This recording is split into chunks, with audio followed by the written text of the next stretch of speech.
Sir, इथे उपस्थित असणारे सर्व शिक्षक, शिक्षकेतर कर्मचारी आणि आपण विद्यार्थी बंधू, या ठिकाणी गेले 12-13 वर्ष तरी स्वामी सरांच्या माध्यमातून आपल्या या शाळेशी संपर्क सातत्याने माझा येत असतो आणि नेहमी या शाळेच्या संदर्भात एक अनामिक अशा प्रकारचे कौतुक मला जाणवतं. याचं कारण असं की धडपडणारी संस्था, धडपडणारे शिक्षक आपल्या या शाळेमध्ये आहेत. स्वातंत्र्यवीर विनायक दामोदर सावरकरांनी ज्या भाषेमध्ये, ज्या शब्दामध्ये जे म्हटलेलं आहे की घेतलेन व्रत हे आम्ही अंधतेने लब्ध प्रकाश इतिहास निसर्गमाने, जे दिव्य लहाट म्हणून असावयाचे बुद्ध्याची वाण धरिले करी हे सतीचे. एक व्रत घेऊन अत्यंत निष्ठापूर्वक 10वीच्या विद्यार्थ्यांनाच नव्हे, अगदी 5वी पासून असणाऱ्या या विद्यार्थ्यांना अत्यंत चांगल्या प्रकारचं संस्कारशील बनवण्याचं काम, सुंदर अशा प्रकारचं पेशा पत्करलेली ही मंडळी अत्यंत चांगल्या प्रकारचं त्यांच्यापर्यंत आपल्या अध्यापनाच्या माध्यमातून वैचारिक संक्रमण विद्यार्थ्यांच्या पर्यंत पोहोचवत आहेत. हे खरोखरच कौतुकास्पद आहे. आणि म्हणून आज एक कोरोनाच्या माध्यमातून संक्रमणावस्थेचा कालखंड निर्माण झालेला होता. ऑनलाईन एज्युकेशन किती चुकीचं आहे आणि किती पडेल आहे हे आपल्याला या कालखंडामध्ये लक्षात आलं. आणि ऑफलाईन व्यवस्थेतून विद्यार्थ्यांच्या पर्यंत शिक्षण पोहोचावं यासाठी या शाळेनं मुख्याध्यापकांनी जे आपल्या प्रस्तावनेमध्ये विवेचन केलं ते खूप महत्वाचं आहे. विविध उपक्रमाच्या माध्यमातून आपल्यापर्यंत पोहोचण्याचं काम हे शिक्षक मंडळी करता येतच, परंतु आपण एक विद्यार्थी म्हणून राहिलेल्या या 8 दिवसामध्ये काय केलं पाहिजे, 10वी परीक्षा संपल्यानंतर आपण काय केलं पाहिजे, हे खूप महत्वाचं आहे आपल्या दृष्टीने. आणि इथून पुढचं आपलं जीवन जे आहे हे प्रेरणादायक, स्फूर्तीदायक या पद्धतीनं चालावं आणि राहावं. त्यासाठी आपली मानसिकता जी आहे ते मनोबल अत्यंत भक्कम ठेवणं, कोणत्याही प्रकारचं खच्चीकरण होऊ न देता, आपली मानसिकता डळमळीत होऊ न देता आपण ही परीक्षा द्यायची आहे. आपल्या मार्गामध्ये बरेच अडथळे येतात, परंतु त्या सगळ्या अडथळ्यांच्यावर मात करत आपण ही परीक्षा पूर्ण करायची आहे. 4 एप्रिल पर्यंत आपण या परीक्षेसाठी आहोत.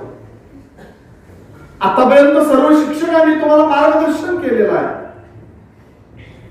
आतापर्यंत मुख्याध्यापकांनी प्रत्येक कार्यक्रमातून आपल्यापर्यंत ते पोहोचलेले आहेत. आणि म्हणून एक विद्यार्थ्यांची जडणघडण जी आहे ही जडणघडण कोणत्या प्रकारची पाहिजे, कोणत्या प्रकारची असावी, आपल्या देशाची संस्कृती खऱ्या अर्थानं आपण ती रुजवत आहोत का, पारंपरिकतेमधून आपण काय घ्यायचं, नवीन विचार कोणत्या प्रकारे आपण अवलंबायचे आणि त्याचे इम्प्लिमेंट करून आपण आपल्या जीवनाची वाटचाल कशा पद्धतीनं घेत राहायचं. तुमच्याच 10वीच्या पुस्तकामध्ये रॉबर्ट फ्रॉस्ट या कवीची कविता आहे. आणि खूप सुंदर कविता आहे, माझी आवडती कविता आहे. पंडित जवाहरलाल नेहरूंना ती कविता एवढी भावलेली होती की त्या पंडित जवाहरलाल नेहरूंनी सोन्याच्या फ्रेम मध्ये त्या कवितेच्या 4 ओळी कोरीव शब्दामध्ये आपल्या टेबलावर आपल्या ऑफिस मध्ये ते फ्रेम करून ठेवलेलं होतं. आणि तो रॉबर्ट फ्रॉस्ट त्या कवितेच्या त्या शेवटच्या चरणामध्ये ज्या 4 ओळी सांगितलेल्या आहेत ते आपण कधीही विसरायचं नाहीये. ते फक्त परीक्षेपुरतं नाहीये. त्या कवितेमध्ये रॉबर्ट फ्रॉस्ट म्हणतो, the woods are lovely dark and deep but I have promises to keep, miles to go before I sleep, miles to go before I sleep. जीवन हे अत्यंत अगम्य आहे, अत्यंत दीर्घ पल्ला आपल्याला गाठायचा आहे.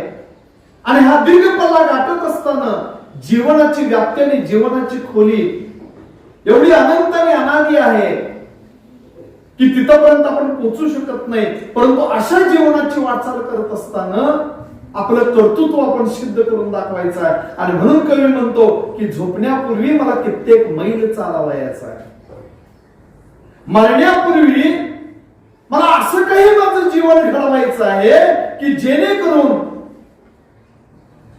ते जीवन माझं अत्यंत सुंदर अशा प्रकारचं होईल. आणि म्हणून लवली हा सुद्धा शब्द त्यामध्ये आलेला आहे. The woods are lovely dark and deep, अत्यंत सुंदर घन अगम्य अशा प्रकारचं हे जीवन आहे. द वुड्सचा अर्थ फक्त अरण्य जंगल अशा पद्धतीने आपण घ्यायचं नाही आहे.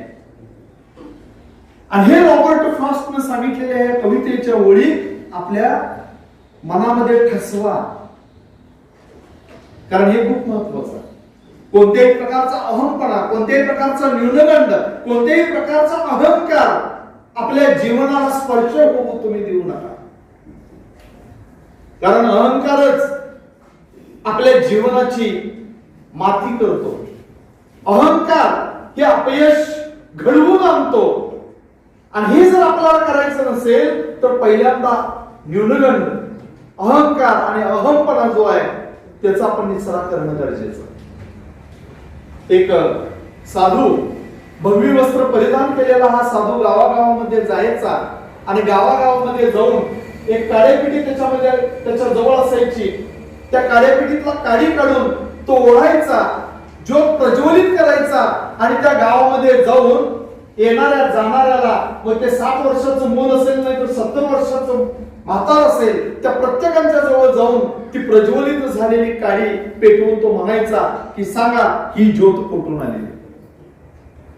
कोणाला सांगता यायचं नाही, सांगता यायचं नाही. त्या साधूला आनंद व्हायचा. मी असा प्रश्न विचारतो आहे की माझ्या प्रश्नाचं उत्तर कोणालाच देता येत नाही. आणि त्याच्यामुळं त्याचा अहंपणा, त्याचा अहंकार त्या साधूचा खूप वाढत चाललेला होता. एक गाव झालं, जणू काही मी त्या गावावर विजय मिळवलेला आहे अशा पद्धतीनं तो दुसऱ्या गावामध्ये शिरकाव करायचा. आणि त्या गावामध्ये गेल्यानंतर सुद्धा त्या काड्यापिटीतली काडी काढून ओढायचा. प्रज्वलित झाल्यानंतर एकाला, प्रत्येकाला विचारत तो सुटायचा की सांगा ही ज्योत कुठून आली. अनेक गावं झाली. एका गावामध्ये शिरकाव केल्यानंतर एक 7-8 वर्षाचं चिनी दांडून, विटी दांडून खेळणारं मूल त्याच्या बकोटीला धरलं त्या साधूनं. काळ्यापिटीतली काडी ओढली, ज्योत प्रज्वलित झाली आणि मग त्या मुलाला विचारलं सांग ही ज्योत कुठून आली.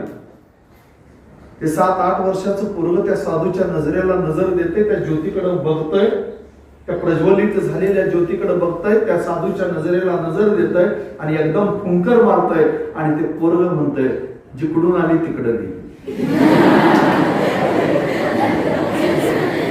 जो जिकडून आली तिकडे गेली. साधूचा अहंपणा पटकन तो साधू जमिनीवर आला. एका 7-8 वर्षाच्या मुलानं त्या साधूच्या मनातला अहंकार घालवला. विद्यार्थी मित्रो, हा अहंकारच आपल्या जीवनाची माती करत असतो. आणि म्हणून या अहंपणाचा स्पर्श आपण कधी होऊ द्यायचं नाही.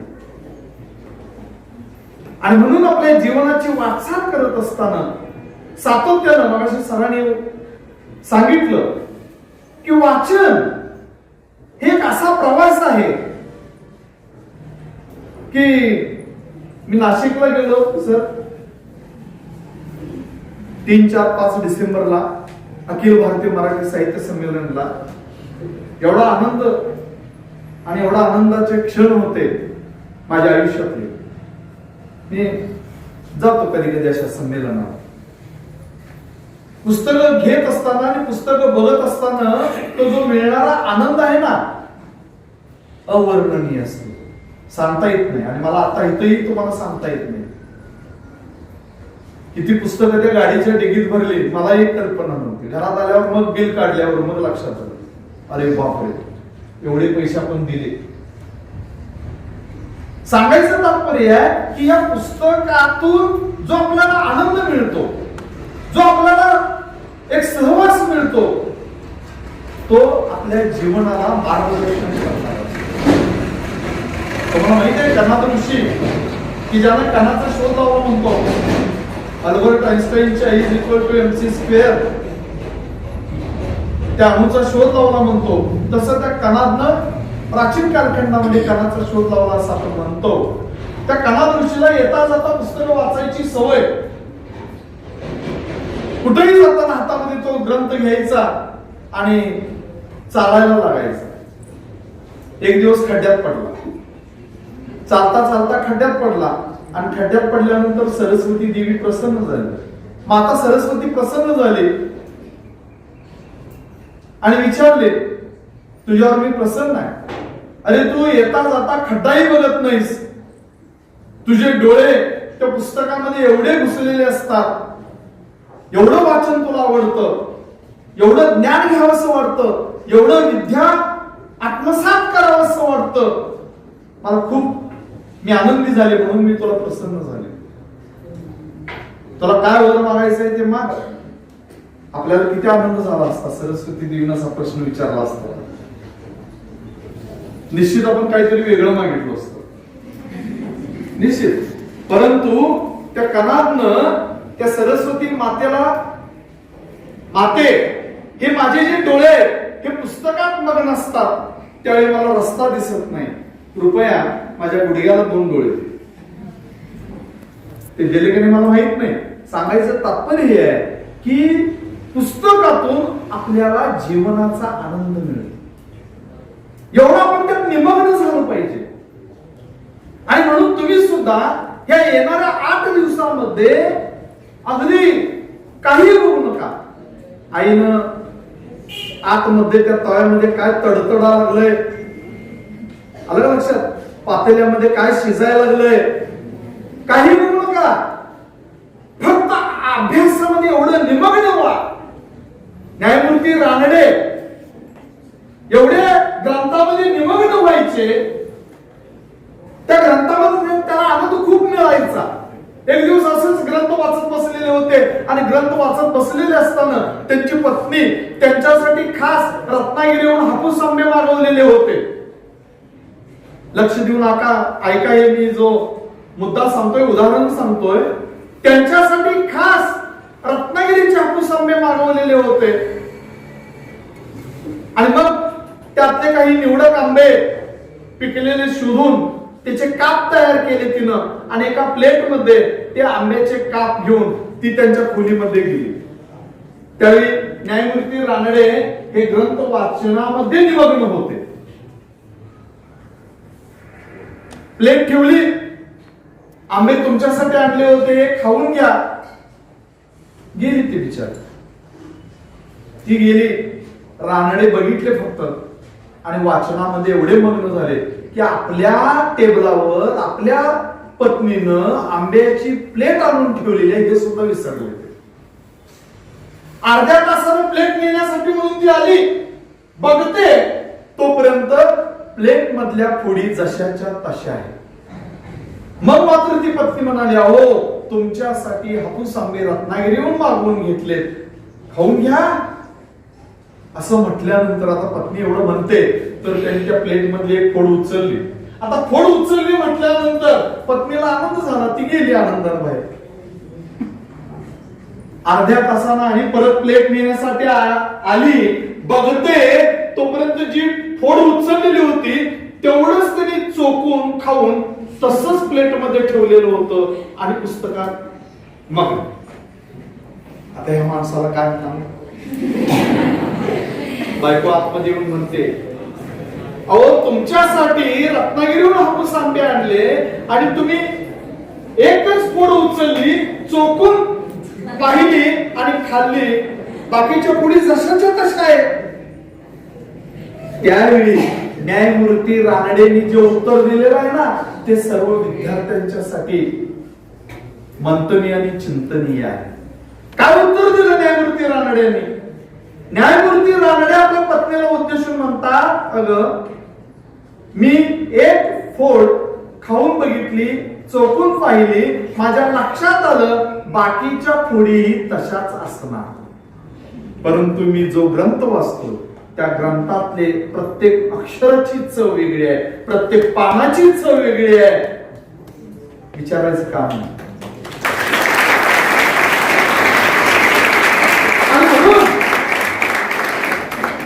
आपण सुद्धा आपलं कॉन्सन्ट्रेट जे आहे ते कॉन्सन्ट्रेट त्या न्यायमूर्ती रानडेंच्या सारखं त्या कणाद रुचीप्रमाणे त्या ग्रंथामध्ये निमग्न होण्यामध्ये आपण घालवलं पाहिजे. मी बऱ्याच वेळा पाहतो मुलं वाचत असतात आणि मग ज्यावेळी आम्ही वर्गामध्ये फेऱ्या मारतो, पहिलं जे पान काढून ठेवलेलं असतं मधलं कुठलं तरी एखादं पान, इतिहासाचं किंवा इंग्रजीचं, अर्धा तास बेल झाली तर त्याच पानामध्ये तो शेमडात मासे अडकल्याप्रमाणे पडलेला असतो. पान काय पालटतच नाही. आणि म्हणून लक्षात घ्या, आपण आपलं मन कॉन्सन्ट्रेट करायला शिका. कोणतेही वाईट विचार मनामध्ये आणू नका आणि निगेटिव्ह विचार, निगेटिव्ह थॉट्स तर कधीच तुम्ही आणू नका. कारण आचार्य पूज्यपाद नावाचे एक ऋषीमुनी होऊन गेले, त्यांनी पुरुषार्थ सिद्धोपाय नावाच्या एका ग्रंथामध्ये अत्यंत सुंदर श्लोक त्यांनी सांगितलेला होता. ते काय म्हणतात? जलेन जनितम पंकम जलेन परिशुद्धते चित्तेन जनितम कर्मम चित्तेन परिशुद्धते. काय म्हणतात ते? जसं दलदलीमध्ये हत्ती फसलेला असावा, दलदलीमध्ये हत्ती फसलेला असावा आणि त्या हत्तीला काढण्यासाठी हजारो मनुष्यबळ जरी लावले तर त्या दलदलीत फसलेला हत्ती बाहेर निघत नाही, बाहेर काढू शकत नाही. मग त्या हत्तीला काढण्यासाठी हत्तीचाच वापर करावा लागतो. ऋषीमुनी म्हणतात, जसं पावसाचं पाणी जमिनीवर पडतं आणि मातीचं चिखलात रूपांतर होतं आणि तुम्ही त्या चिखलात वावरल्यानंतर तुमच्या पायाला चिखल लागतो, तुमच्या पायाला चिखल लागलेलं धूळ काढण्यासाठी त्याच पावसाच्या पाण्याचा वापर करता, त्याच पावसाच्या पाण्याने चिखल धुवून काढता. जे पाणी चिखल निर्माण करतं तेच पाणी चिखल धुवून काढण्याचं सुद्धा काम करतं. आचार्य श्री सुद्धा आपल्याला या श्लोकाच्या माध्यमातून हेच सांगतात. जे विचार निगेटिव्ह थॉट्स तुमच्या मनामध्ये आणण्याचं काम करतात तेच मन, तेच निगेटिव्ह थॉट्स काढून टाकण्याचं काम करतात. मन शुद्ध, शांत, संयमी बनवण्याचं काम करतात. आणि म्हणून विद्यार्थी मित्रांनो, आपण नेहमी सजग, सृजन आणि पॉझिटिव्ह विचार घेऊन जगायला आपण शिकलो पाहिजे. आणि हे ज्यावेळी तुम्ही व्रत अंगीकाराल त्याच वेळी तुमचं जीवन हे अत्यंत यशस्वी त्या ठिकाणी. मला काय येत नाही, मला काय जमत नाही, मला काय कळत नाही, मला काय समजत नाही, ही वृत्ती पहिल्यांदा आपण काढून टाकायची. आय कॅन डू इट, मी हे करू शकतो, ही प्रत्येक वेळी आपल्या ठिकाणी भावना पाहिजे. एक गुरुकुल होतं, त्या गुरुकुलामध्ये 12 वर्ष राहिल्यानंतर शिक्षण पूर्ण व्हायचं आणि विद्यार्थी तयार होऊन बाहेर पडायचं. पण एक विद्यार्थी असा होता की ज्या विद्यार्थ्याला 12 वर्षानंतर सुद्धा नर्मदे नदीतल्या ज्या दगडगोटे असतात की पाणी किती वाहून गेलं तर त्या नर्मदे के कंकर मध्ये आचार्य श्रींनी सांगितलेलं आहे, नर्मदे के कंकर म्हणजे ते नर्मदेतले कंकर म्हणजे दगड गोटे किती पाणी वाहून गेलं तर ते दगड आहे तसं राहतं. तशा पद्धतीनं त्या आश्रमामध्ये त्या गुरुकुलामध्ये राहणारा तो विद्यार्थी 12 वर्ष शिक्षण घेऊन सुद्धा तो तसाच राहिला, ठणठण गोपाळा. आचार्यश्रींना प्रश्न पडला की या विद्यार्थ्याचं काय करायचं. आणि मग त्या गुरुने त्या विद्यार्थ्याला नाईलाजानं सांगितलं की बाबा रे, आता ह्याच्या पुढे मी काही शिकवू शकत नाही. तुझं शिक्षण पूर्ण झालेलं आहे, भले तू काही शिकला नसशील, परंतु माझं कर्तव्य मी पूर्ण केलेलं आहे. आता इथून पुढं तुझी वाट तू स्वतः धर आणि तुला काय करायचंय ते. असं म्हटल्यानंतर तो विद्यार्थी गुरुकुलातून बाहेर पडला. गुरुकुलातून बाहेर पडल्यानंतर तो विद्यार्थी तर ठरवलं की आता काही ना आपलं जीवन संपवायचं. 12 वर्ष गुरुकुलामध्ये राहून जर मी तयार होत नसेल तर मला काही येत नाही, माझं जीवन आता संपवणार, माझं अस्तित्व संपवणार. आणि म्हणून तो निघाला. तहान लागली म्हणून तो एका पहिल्यांदा सावलीमध्ये राहायला, झाडाखाली बसला. आणि मग त्यानं विचार केला थोडं पाणी मिळतं का. आणि म्हणून तो एका विहिरीच्या जवळ आला. आणि विहिरीच्या जवळ आल्यानंतर त्याच्या लक्षात आलं की एक बोट होती जे पाणी खेचायचं काम करतं. दोरखंडानं पाणी खेचल्यानंतर त्या मोठेतून पाणी येतं. ते जे रहाट होतं त्याच्याकडे त्याचं लक्ष गेलं. आणि त्यावेळी त्याच्या लक्षात आलं ते दगडापासून बनवलेलं ते रहाट की ज्याच्यावरून दोरखंडानं ते खेचून खेचून त्याला व्रण पडलेलं होतं. आणि मग तो विचार केला, एक हलकं फुलकं दोरखंड सातत्यानं खेचल्यानंतर त्या दगडावर व्रण पडतात. आणि मग माझ्यासारख्या अगदी मठ्ठबुद्धीचा असणारा विद्यार्थी 12 वर्ष गुरुकुलामध्ये राहून मला जर काही कळत नसेल तर माझ्या एवढा दुर्दैवी कोणी नाही. आणि त्यावेळी त्यानं मगाशी सांगितल्याप्रमाणे की घेतले ने व्रत. आणि मग त्यानं ते व्रत घेतलं आणि परत तो गुरुकुलात गेला. आणि त्या गुरुंना तो म्हणाला की गुरु, मला फक्त 2 वर्ष द्या, मी निश्चितपणानं शिक्षण घेईन. 2 वर्ष त्या गुरुकुलामध्ये राहिला आणि 2 वर्ष त्या गुरुकुलामध्ये राहून त्या विद्यार्थ्याने शिक्षण घेतलं. आणि त्या गुरुकुलातून बाहेर पडला तोच संस्कृत व्याकरणकार पाणिनी. त्याचं नाव आहे संस्कृत व्याकरणकार पाणिनी. हा पाणिनी पुढं संस्कृत मधला तज्ञ व्याकरणकार म्हणून गणला गेला. लक्षात घ्या की पूर्ण कॉन्सन्ट्रेट केल्यानंतर, मन एकाग्र केल्यानंतर काय होऊ शकतं हे आपल्याला या माध्यमातून लक्षात येतं. तुमचे आई वडील अगदी तुम्ही लहान असतानाच काहीतरी ठरवलेलं होतं. माझी मुलगी डॉक्टर होईल, माझी मुलगी इंजिनियर होईल, मुलाच्या बाबतीत सीए होईल, काही ना काही असं ठरवलेलं होतं. परंतु बऱ्याच वेळा जे ठरवलेलं असतं त्याप्रमाणे घडतच असं नाही. कारण एका शास्त्रज्ञानं, मनोविकास शास्त्रज्ञानं एक प्रयोग केला. काय प्रयोग केला? त्याच दुडू धावणार एक छोटस बाळ, त्या मुलाला एक प्रयोगादाखल एका खोलीमध्ये त्याला ठेवलं. अरे राहणार आणि नुकतं 2 पायावर त्यानं चालायला शिकलेलं होतं. आणि तिथं त्यानं 4 वस्तू ठेवल्या. कोणत्या 4 वस्तू? एक खेळण्यातली बंदूक,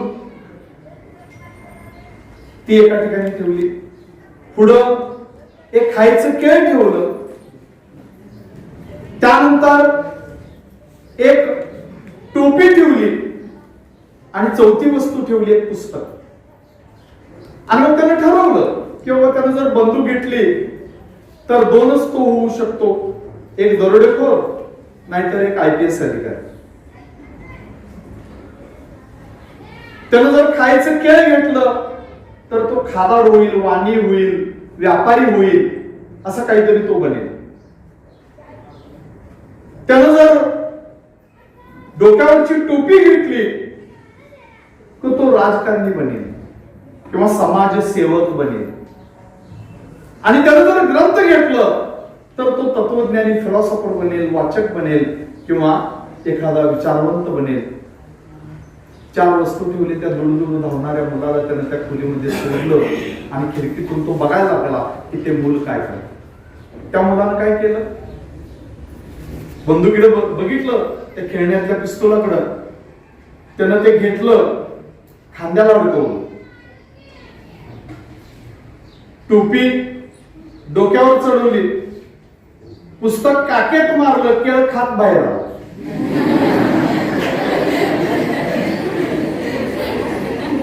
मग तो मनोविश्लेषक विचार करायला लागला, हे सगळे गुण मंत्र्याचे दिसतात, हा कदाचित मंत्री होईल. सांगायचं तात्पर्य आहे की असं ठरवून काही होत नाही. जे काय करायचं आहे, जे तुमच्या आवडीचं क्षेत्र आहे, जे तुमच्या बुद्धीला पेरवणारं क्षेत्र आहे, त्यानुसार तुम्ही जर वाटचाल केला तर निश्चितपणानं तुम्ही काय होणार आहे, त्या पद्धतीनंच घडणार आहे. आणि म्हणून हे घडवणं जे आहे की संत तुकाराम महाराजांनी म्हटलेलं, आम्ही बी घडलो तुम्ही बी घडाना, विठ्ठलाच्या संगे तुका बी घडला, तुका बी घडला, वैकुंठास गेला, आम्ही बी घडलो तुम्ही बी घडाना. सागराच्या संगे गंगा बी घडली, सागराच्या संगे गंगा बी घडली, गंगा बी घडली, सागराची झाली, आम्ही बी घडलो तुम्ही बी घडा. श्रीरामाच्या संगे वानर बी घडले, श्रीरामाच्या संगे वानर बी घडले, वानर बी घडले, श्रीराम रूप झाले, आम्ही बी घडलो तुम्ही बी घडा. असं हे जे घडवणं जे आहे की जे आमच्या या शिक्षक मंडळींनी तुमच्यामध्ये या विचाराचं संक्रमण रुजवलेलं आहे, हे संस्कार घेऊन आपल्याला जायचं आहे. व्हॅल्यूज आर नॉट टॉट बट दे आर ओनली टॉट. संस्कार हे शिकवून होत नाहीत. असं कधी झालंय का की स्वामी सर आले वर्गात खडूडस्टर घेऊन, सत्य संस्कार, आज मी सत्य संस्कार तुमच्यावर रुजवण्याचा प्रयत्न करतोय, मुलांनो इथून पुढे तुम्ही सत्यानं वागा, असं सांगितल्यावर कधी आपल्याला सत्य ते रुजवणार आहे का, रुजणार आहे का, नाहीये. त्यांच्या आचरणातून, त्यांच्या विचारातून तुम्हाला ज्याच्या वेळी ते प्रबोधन करतील त्या त्यावेळी तुमच्या ठिकाणी ते विचार रुजणार आहेत आणि त्यातून तुम्ही खऱ्या अर्थानं सत्याचा मार्ग पत्करणार. तुमच्या पालकांची काही ध्येय उद्दिष्ट आहेत, शिक्षकांची काही अशी ध्येय आहे की जे विद्यार्थ्यांच्यात ते रुजवल्यानंतर त्या पद्धतीने ते घडत जाते, त्या पद्धतीने ते निर्माण होते. अगदी जगदीश नावाचा मुलगा ज्यावेळी 7-8 वर्षाचा होता आणि तो जगदीश ज्यावेळी निसर्गातून फिरून यायचा आणि आपल्या वडिलांना म्हणायचा की पप्पा हा ही रोप हिरवी काय, हा निसर्ग हिरवा का आहे, त्यावेळी वडील म्हणाले, कारण असाच प्रश्न काहीतरी मी आमच्या वडिलांना विचारल्यानंतर एक मुस्काट खाल्ली. परंतु त्यावेळी ते जगदीशचे वडील त्या जगदीशला उद्देशून म्हणतात, बेटा ही रोप हिरवी काय का निसर्ग हिरवा काय हे मला सांगता येणार नाही, परंतु एक गोष्ट निश्चित सांगतो की भविष्यात तूच याच्यावर संशोधन करून निसर्ग हिरवा का आहे हे तू शोधून काढशील. आणि तोच जगदीश पुढे जगदीशचंद्र बोस झाला आणि थोर वनस्पती शास्त्रज्ञ त्या ठिकाणी. रवी नावाचा मुलगा 9 वर्षाचा सुंदरशी कविता लिहितो, आईकडे जातो, आईला म्हणतो आई कविता वाच, आई कविता वाचते, खूप आवडतं, आणि मग कन्वर्टीचं 100 रुपयाची नोट काढून ती आई त्या रवीच्या हातात देते. रवी चॉकलेट आणायला जात नाही, कॅडबरी आणायला जात नाही, ते 100 रुपयाची नोट घेऊन पुस्तकाच्या दुकानात जातो आणि त्या 100 रुपये त्यावेळी 1 आण्याला आणि 1 रुपयाला अशा प्रकारची पुस्तकं यायची. अशी कितीतरी पुस्तकं त्याच्यामध्ये येतात. ती सगळी कवितेची पुस्तक आणतो, घरामध्ये वाचतो आणि तोच रवी पुढे रवींद्रनाथ टागोर बनतो आणि जागतिक स्तरावरचं गीतांजली महाकाव्य लिहून तो नोबेल पुरस्कार खेचून आणतो. रवी पासून रवींद्रनाथ टागोर आणि जगदीश पासून जगदीशचंद्र बोस घडवणारे आई वडील होते, म्हणून ते घडले. ती सकारात्मकता त्यांच्याजवळ होती. आणि म्हणून विद्यार्थी मित्रांनो, तुमचं सुद्धा या बाबतीत तो आत्मविश्वास, आत्मसन्मान तुमच्या आई वडिलांनी तुमच्या जवळ दिलेला आहे, तो तुम्ही आत्मविश्वास आणि आत्मसन्मान घालू देऊ नका. ते मनामध्ये ठसवा, रुजवा आणि ती स्वप्न जी आहेत ती त्या स्वप्नांची पूर्तता करण्याचा प्रयत्न करा. परवाच मी एक डाय एमटी नावाचं एक पुस्तक वाचत होतो आणि ते डाय एमटी पुस्तक वाचत असताना टोड हेनरी नावाच्या लेखकाने ते पुस्तक लिहिलंय. डाय एमटी इंग्रजीमध्ये खूप सुंदर पुस्तक आहे, अजून ते मराठीमध्ये आलेलं नाही आहे. ते पुस्तक वाचा. ते पुस्तक वाचल्यानंतर तुमच्या लक्षात येईल एका प्रशिक्षणामध्ये तो गेलेला होता टोड हेनरी, आणि तो जो प्रशिक्षक होता तो प्रशिक्षक एक प्रश्न विचारतो त्या संपूर्ण सभागृहाला. प्रश्न काय असतो की जगामध्ये सर्वात श्रीमंत भूमी कोणती? जगामध्ये सर्वात श्रीमंत भूमी कोणती? मग कोण म्हणतो जिथे हिऱ्याच्या खाणी आहेत ती जगामध्ये सर्वात श्रीमंत भूमी. आमचा गांधीनगर जवळचा माणूस काय सांगेल, आमचं चिंचवड वळवड्याचे जे प्लॉट्स आहेत सगळ्यात महागडे आहेत. 18-18, 20-20 लाखाला गुंठा आहे. हे आमचे प्लॉट्स म्हणजे सर्वात श्रीमंत भूमी. दुबईतला एखादा काय म्हणेल कुवेत मधला आमच्या खाणी तेलाच्या खाणी आहेत सर्वात श्रीमंत भूमी. दक्षिण आफ्रिकेचा माणूस म्हणाला इथे हिऱ्याच्या खाणी मिळतात, आमची भूमी सर्वात श्रीमंत भूमी. प्रत्येक जण अशा पद्धतीचं उत्तर द्यायला लागला. तो टोड हेनरी म्हणाला एकाचंही उत्तर बरोबर नाही, एकाचंही उत्तर बरोबर नाही. आणि मग एका तिथल्या ट्रेनिंग घेणाऱ्या एका ट्रेनरने एका शिक्षकाने त्या ठिकाणी विचारलं की मग साहेब जगामध्ये सर्वात श्रीमंत भूमी कोणती ते तुम्ही तर सांगा. त्यावेळी त्याने सांगितलं की जगामध्ये सर्वात श्रीमंत भूमी कोणती असेल तर ती स्मशानभूमी. जगातली सर्वात श्रीमंत भूमी कोणती असेल तर स्मशानभूमी. का हो त्यानं असं सांगितलं? त्याचं कारण असं, प्रत्येक जण स्वप्न पाहतो. इथं बसणारे साहेब मंडळी सगळ्यांची स्वप्न आहेत, शिक्षकांची स्वप्न आहेत. कुणाचं स्वप्न असतं की मला घर बांधायचं आहे, परंतु घर बांधायच्या अगोदरच स्वाहा. नो गॅरंटी, तुमच्या जीवनाची नो गॅरंटी. तुमची स्वप्न तिथंच विरून जातात, त्या स्वप्नांची पूर्तता होत नाही. आणि म्हणून टोड हेनरी म्हणतो असे जगामध्ये अनेक लोक आहेत की ज्यांची स्वप्न पूर्ण झालेली नाहीत, त्या सगळ्यांची स्वप्न त्या स्मशानभूमीमध्ये विरून गेली. आणि म्हणून स्मशानभूमी जगामध्ये सर्वश्रेष्ठ श्रीमंत भूमी ही स्मशानभूमी. लक्षात घ्या.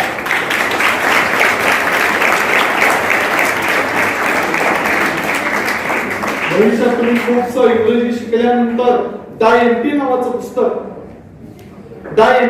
पुस्तक तुम्ही वाचा, म्हणजे तुमच्या लक्षात येईल की अशा पद्धतीची ही जी स्वप्न आहेत त्या स्वप्नांची पूर्तता आपल्याला कशा पद्धतीने करता येईल.